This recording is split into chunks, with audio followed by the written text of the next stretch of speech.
करते हैं 7th class की बुक फर्स्ट लेसन। मैंने आपको कल पढ़ाया था, इसके क्वेश्चन आंसर बताया मैंने। पार्ट परिचय पढ़ लिया है आपने और इस कविता के बारे में भी आपने पढ़ लिया है। इसके बाद में मैंने आपको ये कुछ क्वेश्चन आंसर बताए थे, उनको आपने लिखा भी होगा और याद भी किया होगा।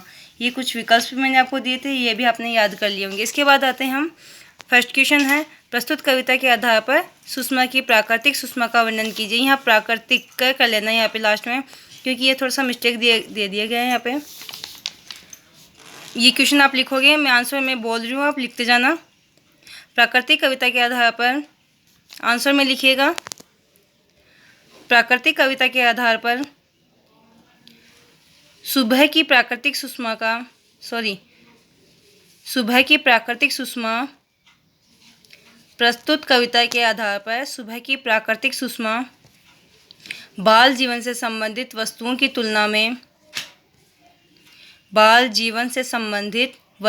तुलना में बाल मनोभावों को अत्यंत आकर्षक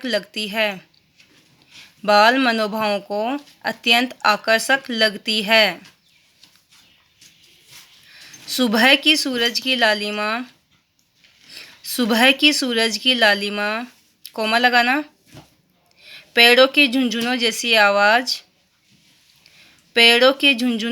आवाज़, ये सब बहुत मनमोहक लगती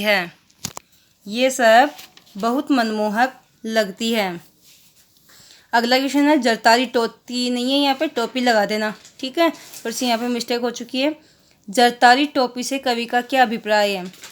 जरतारी टोपी से आंसर में लिखिएगा, जरतारी टोपी का अभिप्राय है कि तारों से जड़ी टोपी जो रात्रि में आसमान के तारों की संज्ञा दे रहा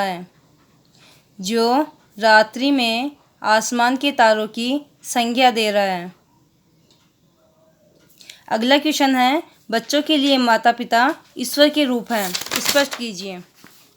इसका आंसर लिखिएगा, बच्चों के लिए माता पिता ईश्वर का रूप है। बच्चों के लिए माता पिता ईश्वर का रूप है, क्योंकि माता पिता ने हमें जन्म दिया है। भगवान के बाद माता पिता ही हैं जिन्होंने हमारी रचना की और इस संसार में रहने योग्य बनाया।